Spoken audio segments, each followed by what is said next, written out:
Почитувани медиуми, денес независниот синдикат на професионални војници до основното јавно обвинителство Скопје поднесе кривична пријава против поранешен министер за одбрана со иницијали СП поради основано сомнение за сторено кривично дело злоупотреба на службена положба и овластување од член 353 од Кривичниот законник.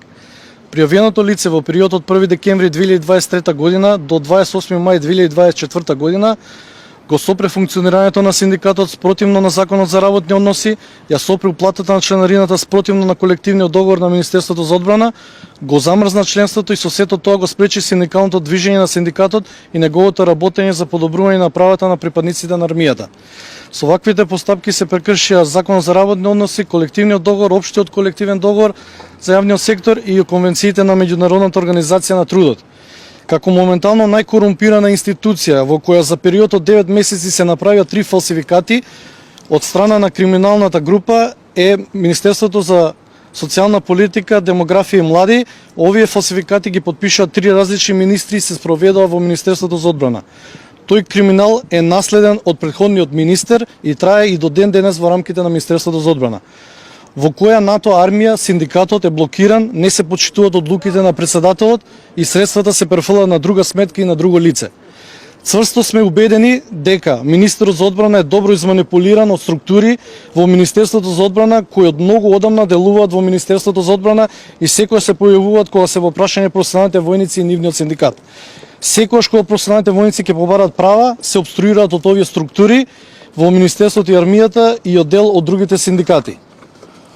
Се надеваме дека министерот за одбрана веднаш ќе го разреши овој криминал и нема да премолчи пред овие лица кои се уште се во Министерството за одбрана, а токму тие го советуваат претходниот министер да направи вакви кривични дела.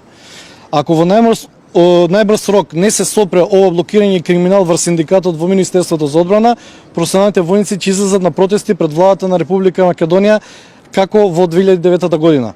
Овој криминал трае цели 11 месеци. Треба да има социјален диалог, а не да се блокира и краде синдикатот. Професионалните војници барат решавање на нивниот статус, право на пензионирање по 45-та година и трансформирање на работниот однос на неопределено време. Факт дека Законот за служба и колективниот договор на Министерството за одбрана е дискриминирачки за сите категории вработени, покажува незадоволството на професионалните војници кои ни го пренесуваат нивното мислење секојдневно. А исто така и голем дел од старешините, поточно 613 поранешни припадници на армијата се дискриминирани по однос на условите за пензионирање согласно колективниот договор и јубилејната награда. Ако не се седне на маса и со социјален диалог не се измени Законот за служба и колективниот договор на Министерството за одбрана за подобри права на сите, и тие пензионирани припадници на армијата планираат нивното незадоволство да го искажат на протест заедно со професионалните војници. Ви благодарам. Александар Насковски, председател на Независен синдикат на професионални војници СО Скопје.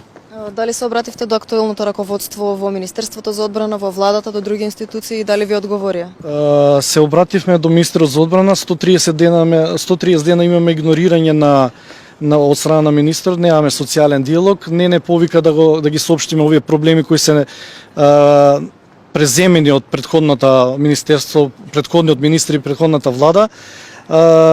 Се обративме 3 пати до премиерот, добивме 2 пати половичен одговор дека Министерството треба да ни одговори за проблемите, но Министерството никако не одговара.